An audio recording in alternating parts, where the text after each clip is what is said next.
कम है और क्या कहेंगे इसके? देखिए, सबसे पहले ये जो प्रभात रचना हुई है इसका शहर जिला कांग्रेस कमेटी की तरफ से मैं जाहिर निषेध करता हूँ। इसके पहले भी मैंने बोला था कि जो प्रभात रचना जो बनी है ये पूरा कायदे को तोड़ के बनाई हुई प्रभात रचना है।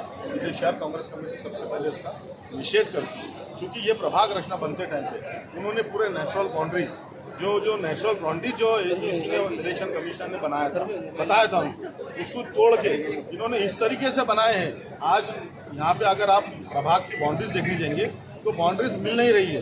12-12 किलोमीटर के यहाँ पे प्रभाग बन चुके हैं, तो कैसा लोग जाएंगे, किस तरीके से काम करेंगे, किस तरीके से लोगों को मतदाता तक पहुँच जाएंगे यहाँ उम्मीदवार, ये सब परेशानी है। और हमने यहाँ भी कमिश्नर साहब को बोला है कि आप अगर सुनते होंगे तो हम आपको हमारी हरकत सूचना बताते हैं, क्योंकि यहाँ सुनने वाले कोई भी नहीं है, क्योंकि ये सब बीजेपी के लोग बैठे हैं यहाँ पर। उस तरीके से यहाँ पर ये प्रभात रचना बनाई है। हाँ नासिर भी क्या कहेंगे, आज जो है तो यहाँ पर हेयरिंग है। देखिए, कुछ रोज़ पहले भाजपा और शिवसेना शिंदे सेना द्वारा जो प्रभाग रचना यहाँ पर पब्लिश की गई थी औरंगाबाद शहर के अंदर, उसके बाद महानगर पालिका ने उसके ऊपर लोगों से ऑब्जेक्शंस मंगाए थे, सजेशंस मंगवाए थे।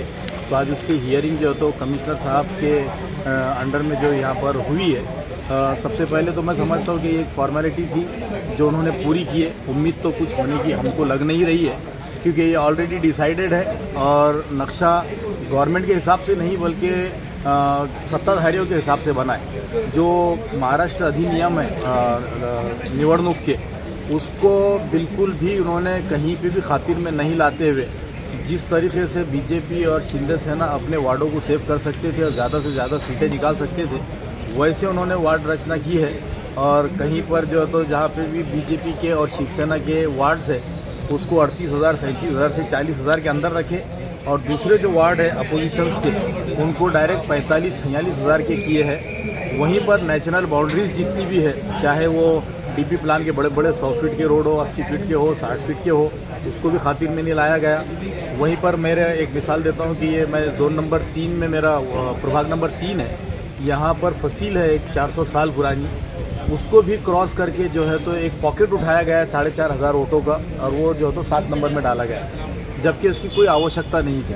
तो ऐसे कई ब्लंडर मिस्टेक्स हैं जिनको हमने बताया, लेकिन आपके माध्यम से हम यही उम्मीद करते हैं कि इसके ऊपर कोई सुनवाई होने वाली नहीं है, ऑलरेडी डिसाइडेड है। ये बेचारे लाचार और मजबूर ऑफिसर्स का काम था कि वो सजेशन ऑब्जेक्शन लेके एक फॉर्मेलिटी करें, लेकिन उनको आपके माध्यम से ये बताना चाहेंगे कि अगर इसके ऊपर अगर गौर से संजीदगी से अगर इसके ऊपर गौर नहीं किया गया तो हम यकीनन नहीं कोर्ट का दरवाज़ा खटखटाएंगे। कोर्ट में जाके इनकी सारी गलतियां रखेंगे कि इन्होंने ईबी ब्लॉक्स को जो है तो शो नहीं किया, उसके बाद में जो है तो नैसर्गिक जितने भी इनको बताए गए थे कि इसको तोड़ना नहीं है, उसको तोड़ा गया।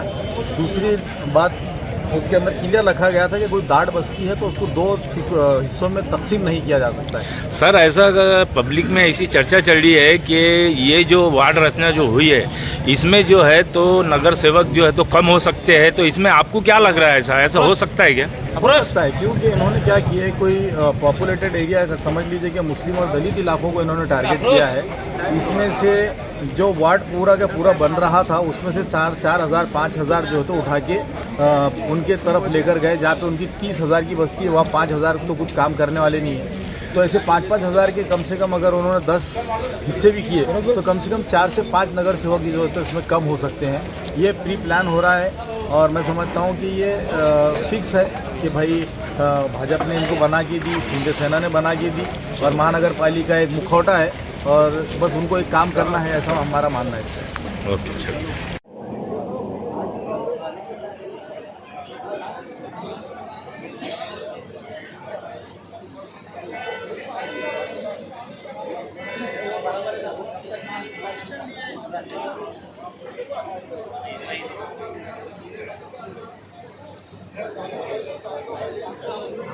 बोलायचं तिथं माईकवर.